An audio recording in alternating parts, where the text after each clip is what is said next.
nag-request si Apam ng hot chocolate. So, that's why I'm gonna make a hot chocolate, guys. I'm gonna use a coconut milk, not the regular milk. So, coconut milk is better than regular milk. So, this hot chocolate is non-dairy drinks. So, it's good for people who's trying to do the diet or they have allergy of dairy milk. Drink ni Apam ay hot chocolate, pero ako, ang drink ko ay herbal tea. O, di ba guys? Mas healthy ako. Kasi, ito ang drink ko, herbal tea. Siya, ang drink niya ay hot chocolate. Of course, we're gonna add the hot chocolate or the chocolate or cacao powder, 100% cacao powder when it's boiling. You cannot add right now when it's not boiling yet. And if this one is not enough, I have another cacao powder here, organic from Costco. We're gonna add the coconut palm sugar here para hindi siya namumuo kapag ilagay mo sa kumukulong coconut milk. So, we have to mix the sugar and the cacao powder. Para hindi namumuo, it doesn't like kumpul-kumpul. So, you have to mix it well with sugar. So, it's up to you guys. It's optional which one you like. But for me, because I want to be healthy, I always use coconut palm sugar for my healthy drink. But if you want a powerful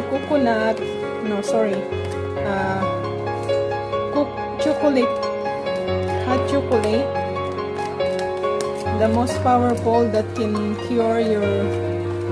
fix your skin damage, just drink the pure 100% cacao. Just add hot water, and that's what I'm drinking every day.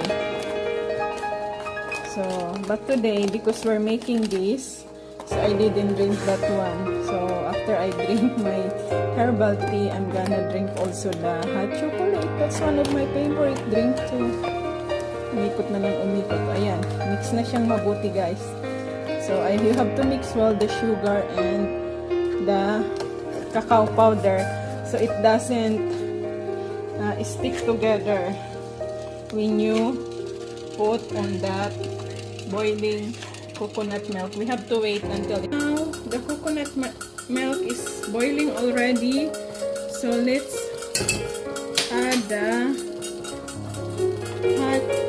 the cacao powder. So just put all of those. And when you add the cacao powder, you have to stir it well so all the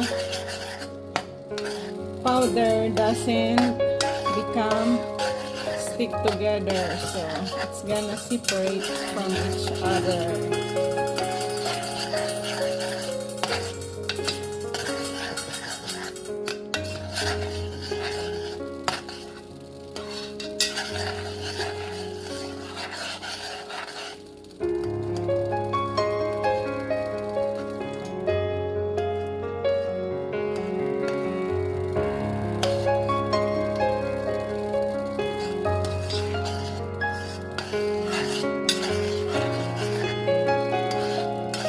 It boil for a couple minutes, and then that's the time it's done.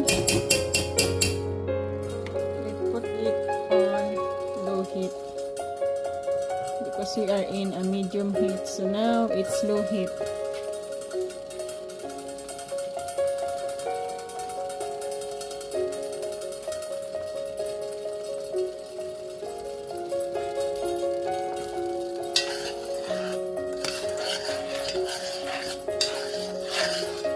When it's so thick, guys, you can add more coconut milk on it. So let's add more coconut milk on it.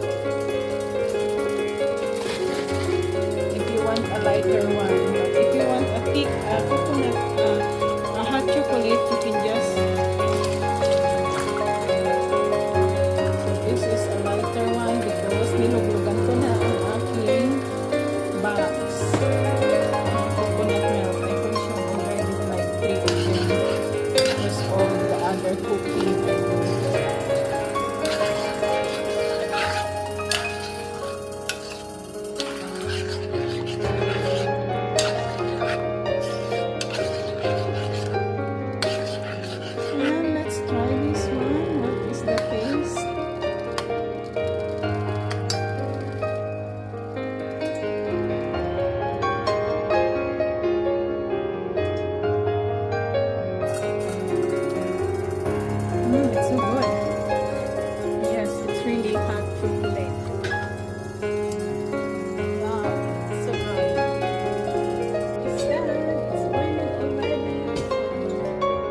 this is for my